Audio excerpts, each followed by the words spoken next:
இன்னைக்கு நாங்க சொன்னா என்ன சொல்லுவோம்? இந்த உலமாக்கள் இப்படித்தான் ஃபண்டமெண்டலிஸ்ட். இவங்க மார்க்கத்தை பத்தி மட்டும்தான் பேசுவாங்க. இந்த காலத்துல ஜோலி பண்ணாம எந்த காலத்துல ஜோலி பண்ற, இந்த காலத்துல மியூசிக் கேட்காம எந்த காலத்துல மியூசிக் கேட்கிற, அதையும் கேட்காத இதையும் கேட்காத அதையும் பார்க்காத இதையும் செய்யாத எல்லாத்தையும் தடை போட்டுக்கிட்டே இருந்தா நாங்க எப்படி வாழ்ற? நாங்க சொன்னாதான் அவங்களுக்கு மட்டமா விளங்கும். சினிமால ஒஸ்கார் விருது எடுத்த ஒரு லேடியே சொல்றா, cinema is a area of வெல்கரிட்டி.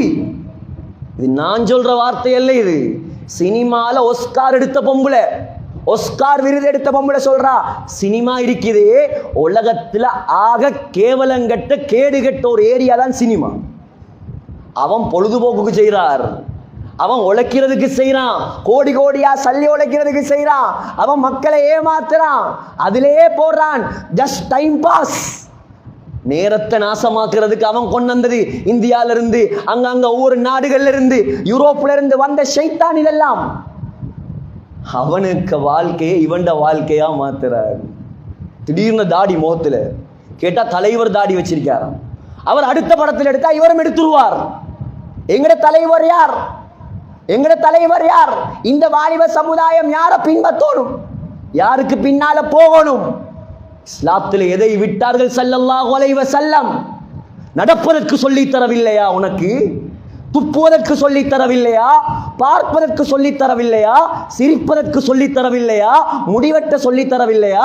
சினிமாக்காரனையும் கிரிக்கெட்டர்ஸையும் பார்த்தா நாங்க முடிவெட்டணும், நாங்க முடி வளர்க்கணும். சகோதரர்களே, எங்க போகுது? ஏன் மார்க்கம் தெரியாது, மார்க்கத்தை படிப்பதற்கு ஆசையும் கிடையாது.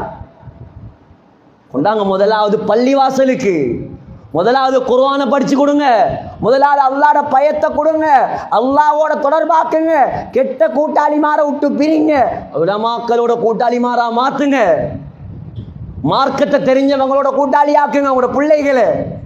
மார்க்கத்தை எடுத்து நடக்கக்கூடிய மக்கள் சுஹபத்தில் வைங்க, அந்த பிள்ளையும் நல்லவராக மாறுவார். செஞ்சு பாருங்க, 5 பிள்ளைகள் 6 பிள்ளைகள் 4 பிள்ளைகள் 3 பிள்ளைகள் இல்லா மாஷா அல்லாஹ், எல்லா பிள்ளைகளும் நாங்க மௌத்தாகினா எங்களுக்கு கபர்ல துவா செய்வாங்களா? நாங்க நாளைக்கு மௌத்துண்டா இன்னைக்கு நீங்க உருவாக்கி வச்சிருக்கிற பிள்ளைகள் உங்களுக்கு ஜனாசா தொழுவிச்சு உங்களுக்காக கண்ணீர் வடிப்பாரா?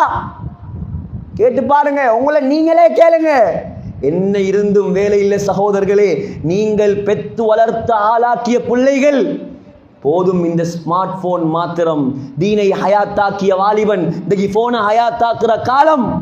அந்த போன் ஒன்று போதும் அவன் உலகத்தில் உள்ள எல்லா பாவமும் செய்யறதுக்கு, எல்லா பாவமும் செய்யறதுக்கு.